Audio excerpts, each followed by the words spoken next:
GO number 29 వెనుక రిజర్వేషన్లు రద్దు చేసే కుట్ర దాగి ఉందని అభ్యర్థులు అభిప్రాయపడుతున్నారని కేంద్ర మంత్రి బండి సంజయ్ అన్నారు.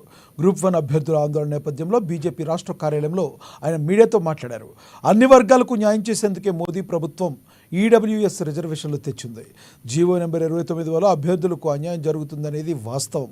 గ్రూప్ 1ను రద్దు చేయాలని ఎవరూ అడగట్లేదు, వాయిదా వేయాలని మాత్రమే కోరుతున్నారు.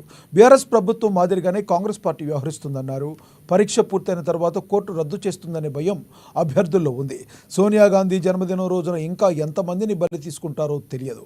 గ్రూప్ 1 అభ్యర్థులపై రోజు లాఠీచార్జ్ జరుగుతుందని చెప్పారు బండి సంజయ్. ఫాల్తు రాజకీయాలు చేస్తే రోడ్ల మీద ఉరికిచ్చి కొడతారు. బిడ్డ అనేది ప్రభుత్వం ఉందనుకుంటున్నావు. Useless fellow. ఏం మాట్లాడు వ్యక్తిగతంగా మాట్లాడతా. అవును, పిచ్చి వాళ్ళు కొడతారు, రోడ్ల మీద రాళ్ళతో కొడతారు ప్రజలు.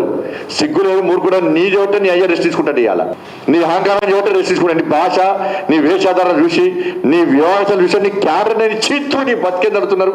ఇదో బతక అనేది పోయి భారతం నీళ్ళని భారతం. నువ్వు మనిషివి, ఏదో మంచి పుట్టుకనేది సవాల్ చేస్తున్నా. నువ్వు చలో మీ అయ్యా నమ్మని చెప్పు. మీ అయ్యా దేవుని భక్తారు కదా, మీ అమ్మగారు దేవుని భక్తారు కదా, చలో గుండెగా చేసుకొని మీ కుటుంబ సభ్యులు రండి. ఏ టెంపుల్కి వస్తారో రండి.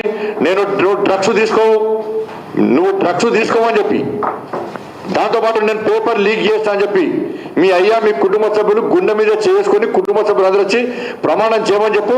చలో నీకు సెల్యూట్ కొడతా. నేను నువ్వు డ్రగ్స్ తీసుకోడు, నా కొడుకు డ్రగ్స్ తీసుకోడు, బండి సంజయ్ పేపర్ లీక్ చేసిండు అని నీ కుటుంబ సభ్యులందరూ కూడా గుండె మీద చేసుకుని ఏ గుడికి వస్తారో గుడికి రమ్మని చెప్పు, ప్రమాణం చేయమని చెప్పు.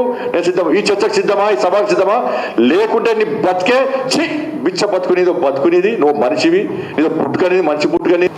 నువ్వు అనా గురించి మాట్లాడుతున్నావు తెలు అని నీ చీకటి బతికేదో, అనాకి నీ చీకటి బతికేదో. నువ్వు రేవంత్ రెడ్డి ఒకటి. అరే నీ